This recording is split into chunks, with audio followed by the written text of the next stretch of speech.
तो students move करते हैं नेक्स्ट क्वेश्चन की ओर, क्वेश्चन नंबर 2 एक्सरसाइज 6.2 का। तो पहले क्वेश्चन को समझ लेते हैं। इन फिगर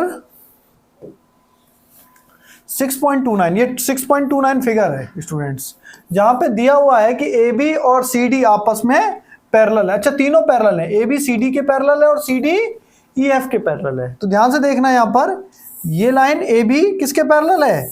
सी डी के, और सी डी किसके पैरेलल है? ई एफ के।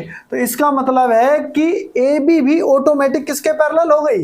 ई एफ के। तीनों लाइनें पैरेलल हो गई, ठीक है ना। आगे क्या कह रहा है? If y ratio z is 3:7, तो y कहाँ है? ये रहा। z कहाँ है?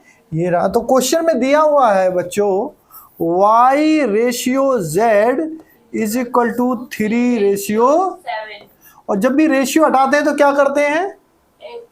लेकिन इस बार x नहीं लगाएंगे। क्योंकि क्वेश्चन में हमें फाइंड x लिखा हुआ है, x कुछ और पहले से ही है। जब वेरिएबल्स पहले से ही यूज हुआ हो तो x मत लगाना, कंफ्यूजन हो जाएगी तुम्हें बहुत तगड़ी वाली। क्योंकि x तो ये वाला एंगल है ना, तो इसलिए x यूज नहीं करेंगे। इसकी जगह हम कुछ और ले लेते। तो बताओ क्या लोगे? a ले लेते हैं, बिल्कुल सही। तो लिखेंगे लेट, ये कलर बढ़ा गया है, येलो येलो रेडी फैलो ले लेते हैं। तो let y is equal to, y की वैल्यू कितनी है? 3a। तो then z is equal to कितना हो जाएगा? 7a। बताओ यहां तक समझ में आया या नहीं आया? आ गया। कभी भी रेशियो दिखे ये स्टेप तो कर दो आंख बंद करके, ठीक है। और फाइंड x करना है, यानी ये x को भी फाइंड करना है, ठीक है। तो चलो तीनों फाइंड कर लेंगे, कोई दिक्कत नहीं है। तो देखो अब यहां पर देखो बेटा, ये y है, ये z है। तो ध्यान से देखो, जितने डिग्री ये एंगल होगा उतने ही डिग्री कौन सा एंगल होगा? बताओ। अच्छा, इस एंगल के बराबर कौन सा एंगल होगा? X। इसको भूल जाओ, अभी आप सिर्फ दो पैरेलल लाइनें देखो। Y। Z किसके इक्वल होगा? Y के इक्वल होगा। कैसे इक्वल हो जाएगा? ये है करस्पॉन्डिंग। गलत बेटा, करस्पॉन्डिंग एंगल्स का मतलब होता है ये वाला एंगल इस एंगल के इक्वल होगा।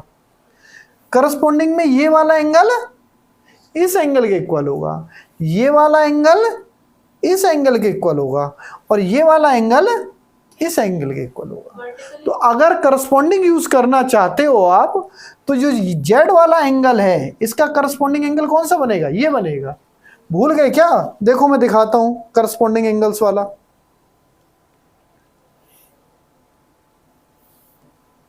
देखो जरा, करस्पॉन्डिंग एंगल्स निकालता हूं, देखो ध्यान से, रिवीजन कर लो। देखो ये रहे करस्पॉन्डिंग एंगल्स, देखो ध्यान से।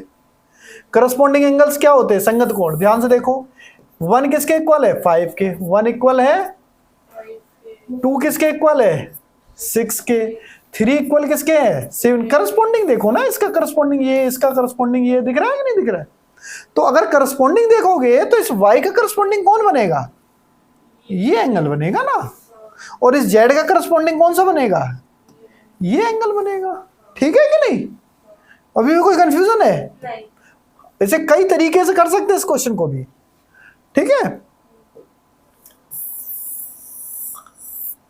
हाँ चलिए अब आगे लिखते हैं। तो करस्पॉन्डिंग तो तुम्हारा गड़बड़ हो गया, ये 7a और गड़बड़ हो गया, कोई नहीं, इसको मैं दोबारा लिख दे रहा हूं, है उसकी रो आ गई। तो ये 7a था ना, ठीक है। तो अब तुम्हें क्लियर हो गया जेड का करस्पॉन्डिंग कौन सा एंगल होगा? बताओ। अच्छा, जेड का ये वाला एंगल दिख रहा है कि नहीं दिख रहा है? अब इसे लिखेंगे क्या? तो यहां पर m लिख लो और यहां पे n लिख लो, ठीक है।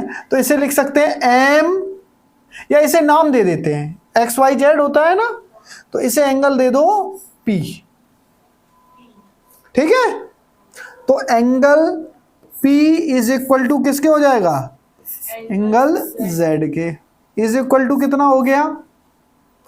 Z की वैल्यू कितनी है? 7a, ठीक है। क्या है ये?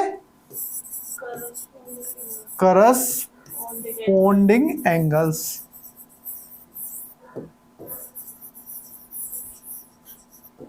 बताओ समझ में आया नहीं आया? तो यानी z की वैल्यू कितनी थी, 7a थी। तो यानी कि ये वाला जो एंगल है ये किसके इक्वल हो गया, 7a के हो गया। ठीक है, आप इसको p ना लिख के चाहो तो इसमें मार्किंग कर सकते हो, जैसे m, इसको o लिख, p q सबको पॉइंटिंग दे दो, तो इसे नाम दे दो MOD। हाँ, let angle MOD is equal to P। ठीक है, ऐसे मार्किंग भी दे सकते हो, कोई प्रॉब्लम नहीं है। मेन चीज है क्वेश्चन समझ में आना चाहिए। यहां तक समझ में आ गया। अब इन दोनों का टोटल कितना होता है, 180 होता है या नहीं होता है, पता है कि नहीं पता है। तो angle Y plus angle P, कारण क्या लिखोगे, लीनियर पेयर, लीनियर पेयर। ठीक है, लिख दो।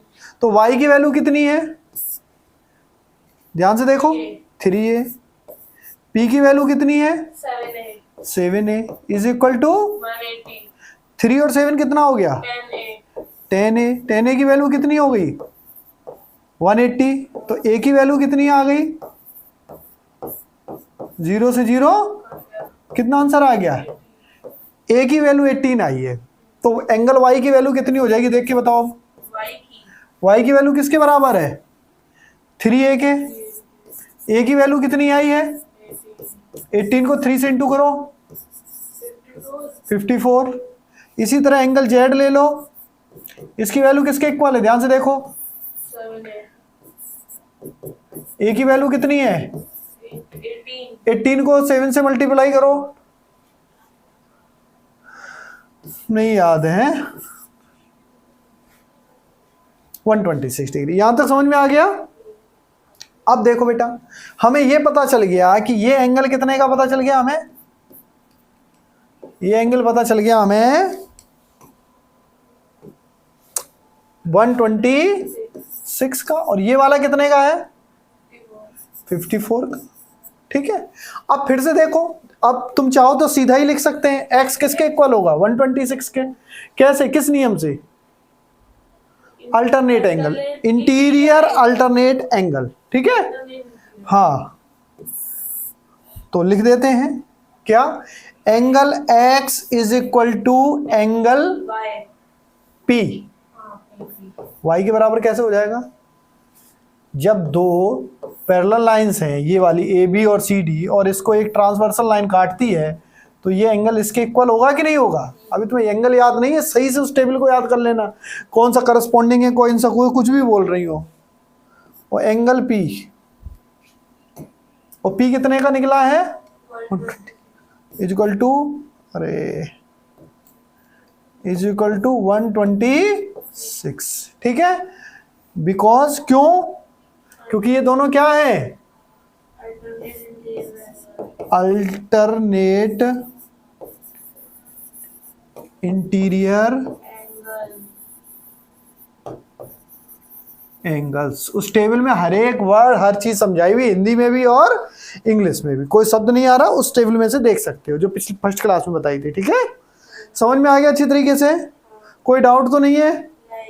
और जब भी इसे लिखो तो यहाँ एक और चीज लिख दिया करो कि कौन कौन सी लाइन पैरेलल है, कि ए बी पैरेलल है किसके, सी डी के, ये भी लिख दिया करो साथ में। ठीक है, जब भी नियम लिखा करो तो उसके साथ लिख दिया करो, जैसे इन दोनों के बीच में लॉ लगा रहे हो तो यहाँ लिख दिया करो क्या, कि सी डी पैरेलल है ई एफ के। सो इसलिए ये नियम काम कर रहा है, अगर ये पैरेलल नहीं होती तो ये नियम काम नहीं करता। ठीक है, ये पैरेलल है इसलिए हम इस रूल को लगा सकते हैं। क्लियर हो गई बात, कोई कंफ्यूजन, पॉज कर दो।